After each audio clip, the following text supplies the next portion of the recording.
Good afternoon, everybody. How are you? Can you hear me out there? We haven't tested the microphone. Well, that's good. That's a good response. Hi. You need more? I'd rather not. How about now? Any better? Still no? Bruce? How about I just talk louder? Is that better? Well, welcome to the 5th annual Bancroft Unplugged. Thank you so much for coming out. A round of applause.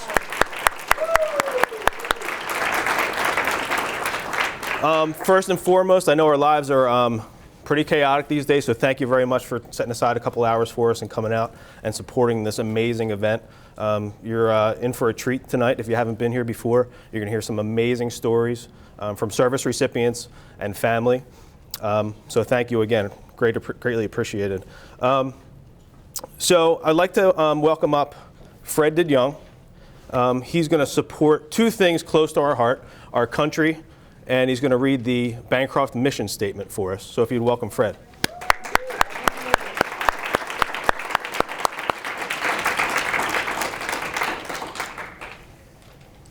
How are you, sir? Thank you, Mark. Good to see you. There you go. That's you right there. Hold on, let me give you this mic, okay? This should work. This is the camera. Okay. Okay, would everybody please stand? I pledge allegiance to the flag of the United States of America and to the republic for which it stands, one nation, under God, indivisible, with liberty and justice for all. Thank you. The following is the Bancroft mission statement. Bancroft's mission is to provide the opportunity to children, adults with diverse challenges to maximize their potential. Thank you. Well done.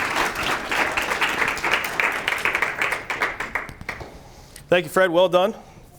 I'd like to ask Dr. Cynthia Boyer to come up to the podium. Cynthia is our VP of Quality, Risk, and Academic Partnerships. Welcome, Cynthia. Pretty good house. Okay. I don't think I talk quite as loud as Mark does, but I'll try. So as Mark said, welcome, and thank you for joining us for our 5th annual Unplugged. We hold this event each March to commemorate National Brain Injury Awareness Month. This month is dedicated each year to raising awareness, promoting prevention, and providing education and support to individuals with brain injuries. Brain injuries don't discriminate. A brain injury can happen to anybody, any place, at any time. Each year, more than 3.5 million Americans sustain a brain injury. Treatment and understanding brain injury is improving every day, and Bancroft Neurorehab is leading the way by providing treatment, education, research, advocacy, and support. Some brain injuries, such as concussions, have received a lot of attention in the media, particularly due to the heightened focus on safety of professional football players and children playing contact sports. Another area of focus has been on our soldiers in Iraq and Afghanistan. But it is really important to remember that the vast majority of brain injuries don't happen on playing fields or in the battlefield. The most frequent causes of brain injury are falls at home or at work, motor vehicle accidents, and bicycle accidents.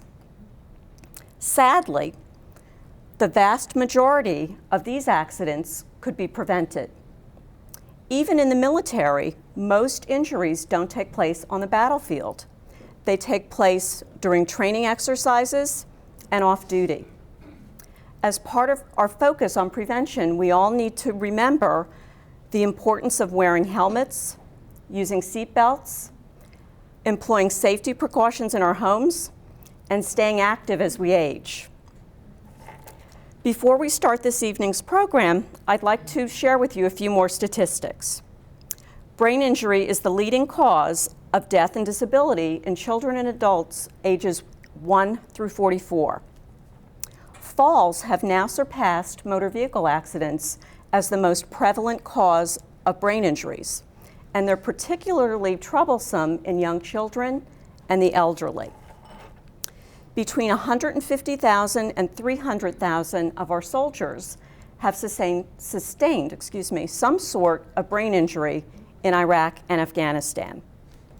And at least 5.5 million Americans, about 2% of our population, are currently living with the impact of a brain injury.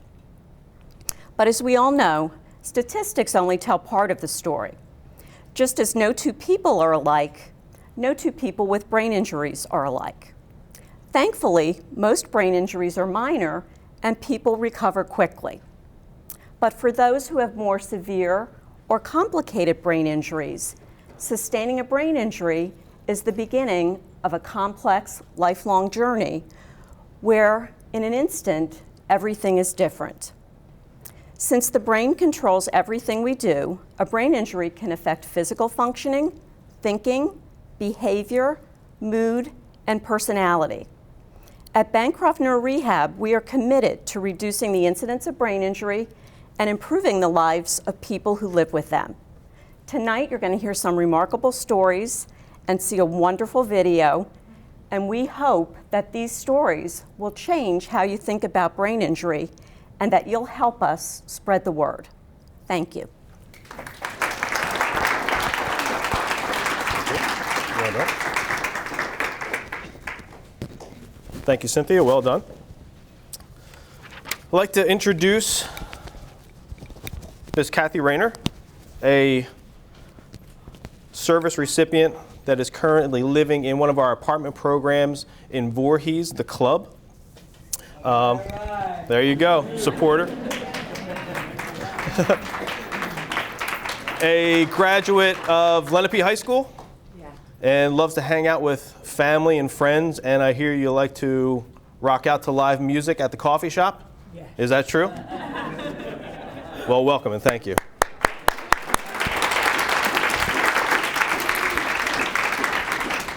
You come right through here. I'll switch spots with you, okay? There you go, take my spot. You need that in front of you? There you go. I'm just gonna plug this on to you, okay? There you go, all yours. Put my glasses on. Okay. Take your time.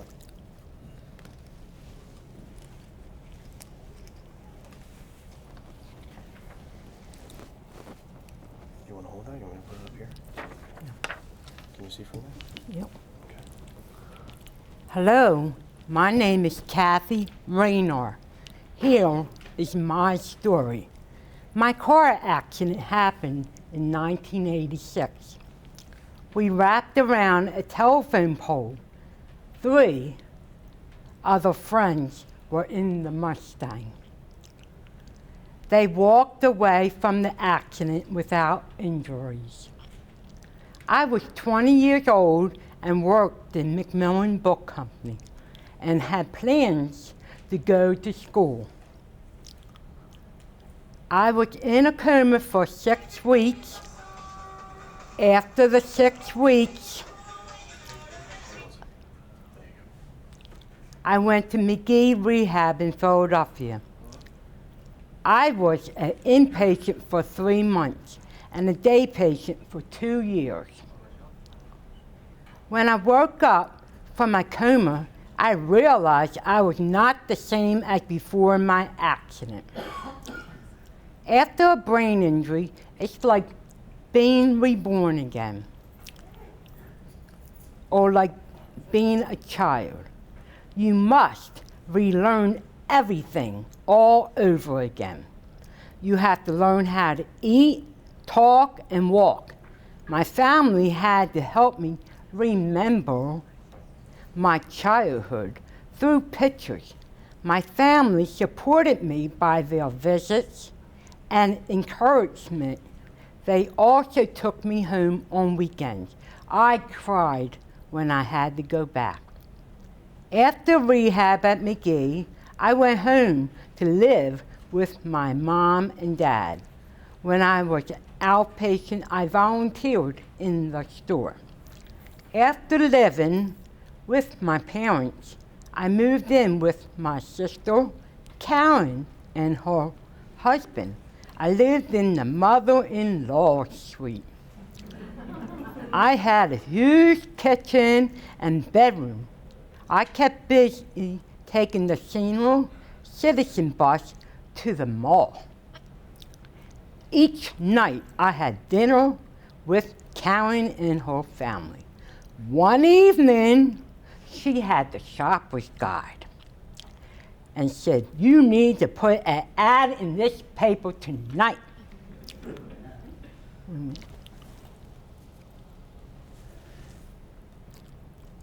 Hold on.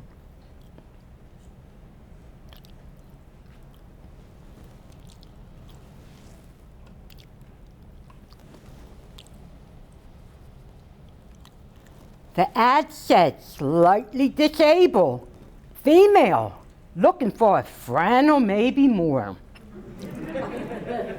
I gave my age and criteria for meeting the right person. Once a week, I could call the paper to get all my messages. There were plenty of wacky messages. I would listen to the messages with my sister on the speakerphone. The messages were crazy. We laughed. I didn't meet anyone normal. I put an ad in the paper a second time. This time I listened to a message from a guy named Mitch. It was a good message. My sister said, "Call him tonight." While we were on the phone, we decided to go out for a bite to eat. He took me to a restaurant and we stayed until it closed.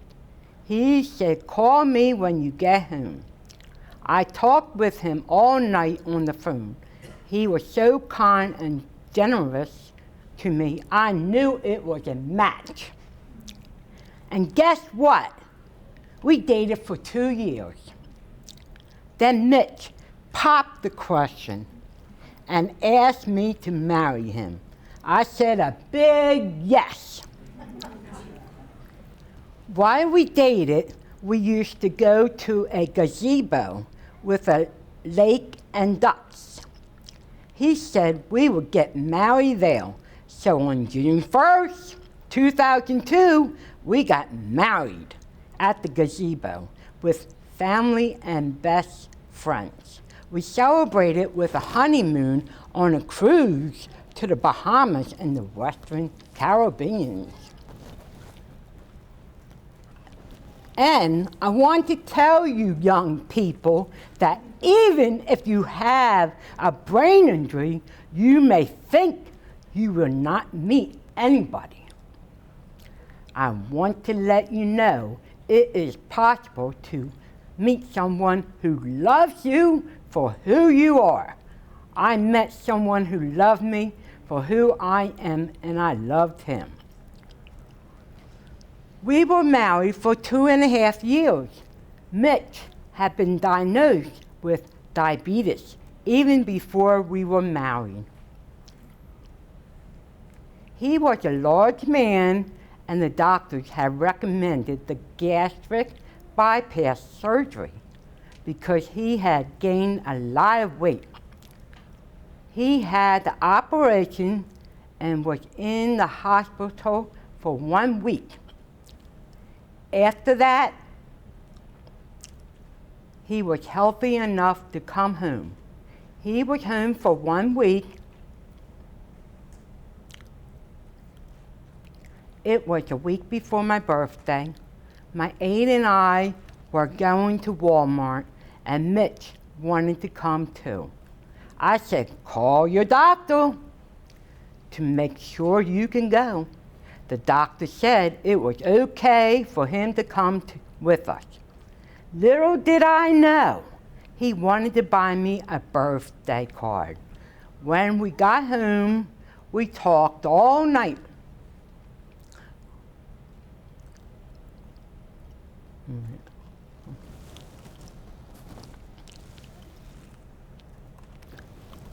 The next morning, I tried to wake him. He did not respond, so I called 911 and my sister. They took him to the hospital, and he passed away that day.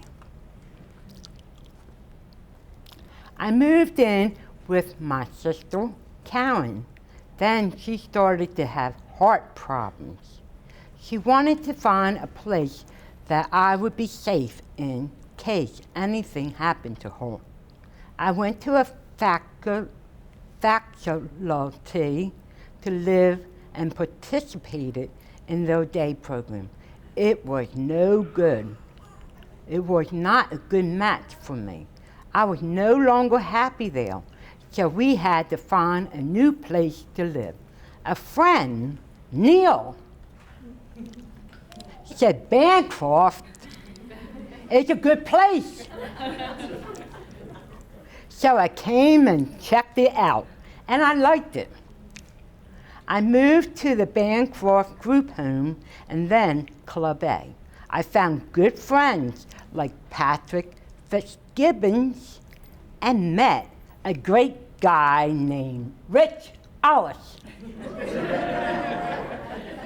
I could talk to him when I'm down, and he can talk to me. I have learned to be more independent, and I know if I have any problems, I can talk to the group home staff, Kelly Welch, Laverne Anderson, and John DeBoll.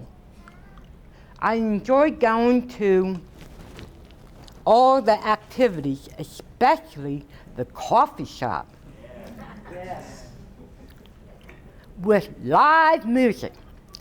I would like to thank my activity room staff, Tom Fulcher and Deanna Schaefer, for helping me become prepared for a job interview.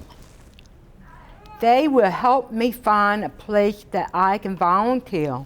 I am interested in volunteering at a nursing home.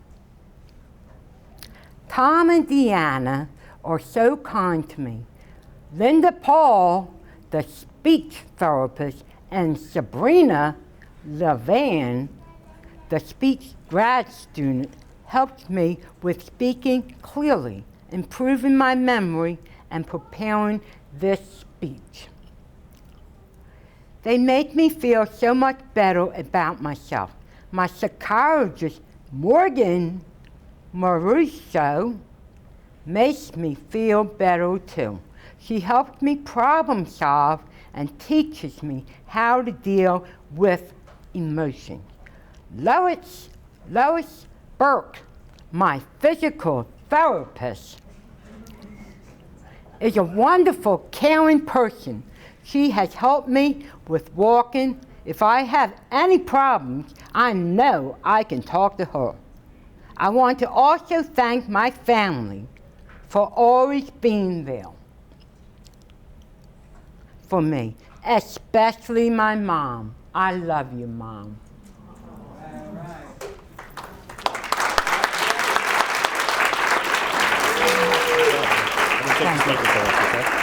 Thank you.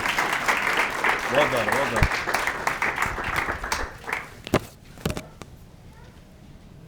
Yeah, sure, got it.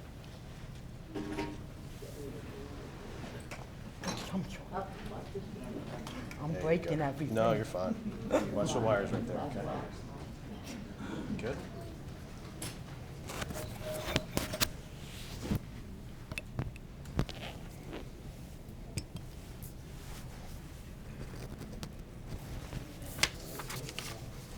Nice job, Kathy.